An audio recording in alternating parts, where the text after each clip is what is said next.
2016 সালের পর প্রথমবার ইংল্যান্ড দল বাংলাদেশে আসছে। মাত্র কয়েকদিন পর ইংল্যান্ডের বিপক্ষে ওয়ানডে সিরিজ। সেই সিরিজকে সামনে রেখে 2 দিন আগে আনুষ্ঠানিক সংবাদ সম্মেলন। সাংবাদিকদের সামনে হাজির টাইগার অধিনায়ক তামিম ইকবাল। খুব স্বাভাবিকভাবে এই সংবাদ সম্মেলনে কথা হবে ইংল্যান্ড সিরিজ নিয়ে।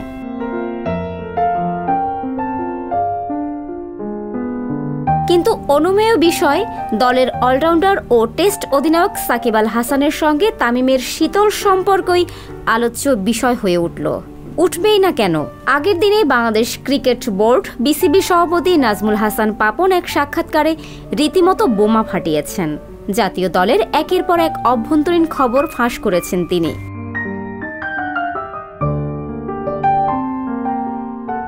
পাপন জানান, দেশের 2 সুপারস্টার সাকিব ও তামিমের সম্পর্ক ঠিক নেই। সভাপতি বলেন, আমাদের স্বাস্থ্যকর ড্রেসিং রুম নেই, এটি আমি আপনাকে আশ্বস্ত করতে পারি। সাকিব ও তামিমের মধ্যে সম্পর্কের ফাটলের কারণে এমন হয়েছে। এটা এমন নয় যে আমি এটা সমাধানের চেষ্টা করিনি।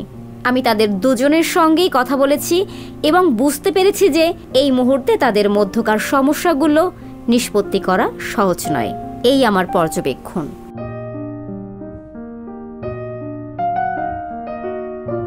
এদিকে ঠিক পরের দিন সংবাদ সম্মেলনে সভাপতির কথার পুরোপুরি বিপরীত কথা বলেন ওয়ানডে ও টি-20 অধিনায়ক তামিম। তিনি বলেন, দলের আবহাওয়া খুবই ভালো, সবকিছুই নরমাল আছে, তার প্রমাণও আপনারা পাচ্ছেন।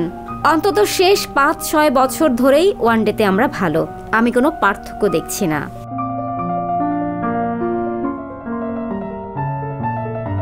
কিছু ঘটলেই কেবল রটে। সমস্যা যাই হোক, সাকিব তামিম দেশের ক্রিকেট অঙ্গনের গুরুত্বপূর্ণ 2 তারকা। তাদের ব্যক্তিগত দ্বন্দ্ব মাঠের পারফরমেন্সেও প্রভাব ফেলবে, সেটাই বরং স্বাভাবিক। ব্যক্তিগত দ্বন্দ্ব কাটিয়ে ব্যাটে বলে ঝলমল করুক দেশের ক্রিকেটের 2 পোস্টার বয়, সেটাই চাওয়া টাইগার ভক্তদের।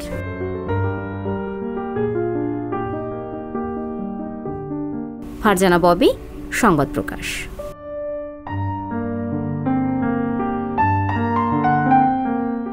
সংবাদ, ফিচার ও অনুষ্ঠানের জন্য ভিজিট করুন সংবাদ প্রকাশের ওয়েবসাইট এবং যুক্ত থাকুন ফেসবুক পেজ ও ইউটিউব চ্যানেলের সঙ্গে।